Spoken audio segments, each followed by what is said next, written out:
আসসালামু আলাইকুম। আমন্ত্রণ জানাচ্ছি রুবিস ট্রাভেল অ্যান্ড হবিতে। আজকে আবারও আসছি বিউটি বোর্ডিংয়ে। বিউটি বোর্ডিংটা হচ্ছে এমন একটা জায়গা যেখানে রাজনীতিবিদ, সাহিত্যিক, কবি, প্রকাশক, লেখক সবাই এখানে এসে আড্ডা দেন, দুপুরে লাঞ্চ করেন এবং এখানে অনেক মজাদার খাবারও পাওয়া যায়। তো চলুন ভিতরে কেমন ঢুকি। আছো? কেমন আছো? তুমি কেমন আছো?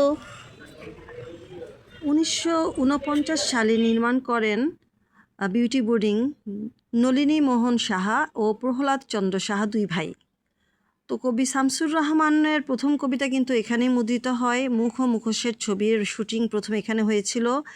11 কাঠা জমির উপরে নলিনী মোহনের বড় মেয়ে বিউটির নামে ধরেই এই বোর্ডিংটার নামকরণ করা হয়। লাঞ্চের পর আমরা এই রুমটাতে দেখলাম যে ড্রয়িং করে জিনিসপত্র বিক্রি করছে। তো ভিতরে ঢুকিনি, এর আগে ঢুকেছিলাম। অনেক জিনিস এখানে পাওয়া যায়। তো এই রুমগুলোতে হয়তো লোকজন থাকেন, বেশিরভাগ সময় তালাবদ্ধ থাকে। বিভিন্ন ছাত্রছাত্রীরা, ইয়াং বয়সের টিনেজাররা আসে, কিন্তু এই হিস্টোরি অমূল ভাবটা আসলে জানে না যে 1971 সালে 28শে মার্চে প্রহ্লাদ চন্দ্র সাহা সহ 17 জনকে পাকিস্তানি সেনাবাহিনীরা হত্যা করেছিল।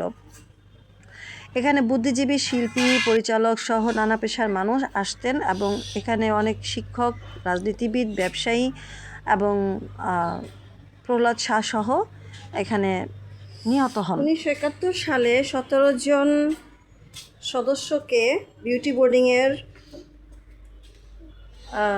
যারা বসবাস করতেন তাদের 17 জনকে মেরে ফেলে পাকিস্তানি সৈন্যরা।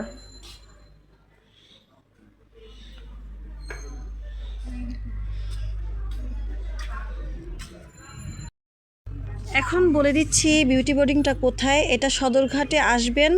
গুলিস্তান থেকে সদরঘাট এসে সদরঘাটের বাংলা বাজার থেকে যে কোনো রিক্সা চালক, অটোওয়ালা ওদের বললেই হবে, 20 থেকে 30 টাকা নিবে এখানে আসার জন্য। বিউটি বোর্ডিং বললেই সবাই দেখায় দিবে। আর প্রবেশ মূল্য অনেক সময়, আজকে টাকা নেয়নি, কিন্তু আমরা এর আগে এসেছিলাম 20 টাকা করে টিকিট কাটার জন্য নিয়েছিল। এখনও পর্যন্ত বিভিন্ন অফিসিয়াল লোকজন, প্রকাশক, রাজনীতিবিদ, শিক্ষাবিদ, ওনারা এখানে এখনও আসেন, আড্ডা দেন, গল্প করেন, খাওয়া দাওয়া করেন। এবং 17 জন যারা নাকি মারা গিয়েছেন, প্রহ্লাদ চন্দ্র সাহা যিনি নাকি বিউটি বোর্ডিংয়ের স্বত্বাধিকারী, সন্তোষ কুমার দাস ব্যবসায়ী, প্রকাশক, ক্রীড়া ব্যক্তিত্ব, শিক্ষক, সমাজসেবক, চিত্রশিল্পী, ব্যবসায়ী, অভিনেতা সহ অনেকেই এখানে 17 জনকে তারা পাকিস্তানি সৈন্যরা হত্যা করে 1971 সালে মুক্তিযুদ্ধের সময়। এখানে শাড়ি পরে মেয়েরা এখানে আসে, ছবি টবি তুলে। ঢাকার বুকে বুড়িগঙ্গা নদীর তীরে খুব ছোট্ট একটা 11 কাঠার উপরে নির্মিত বিউটি বোর্ডিং এখনও টিকে আছে, এখনও ভালোবাসায় আছে এই বিউটি বোর্ডিং।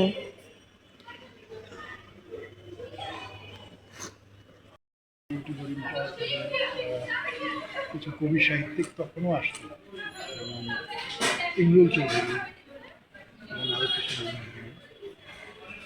সব মিলে তখন একটা আড্ডার মতো হয়ে গেল। আমরা এই গুণী গায়ক, শিল্পী এবং অভিনেতার কাছ থেকে কিছু বক্তব্য শুনলাম এবং ওনারা এখানে কলার মোচা দিয়ে রান্না করতে বলেছিলেন, প্লাস আম কেটে সার্ভ করতে বললেন, আমরাও খেলাম সাথে। তো এভাবে আমাদের আজকের দিনটা কাটলো, বেশ ভালো কাটলো। আপনারা সবাই ইনশাল্লাহ আসবেন। আসসালামু আলাইকুম, এই বলেই শেষ করছি। পরবর্তী ব্লগ হবে কোথায় সেটা কমেন্ট বক্সে জানিয়ে দেন, যে কোথায় আমি যাব, পুরান ঢাকার কোন এরিয়াটা দেখতে চান সেই এরিয়াটায় যাব। তো আজকে এ পর্যন্তই। আল্লাহ হাফেজ।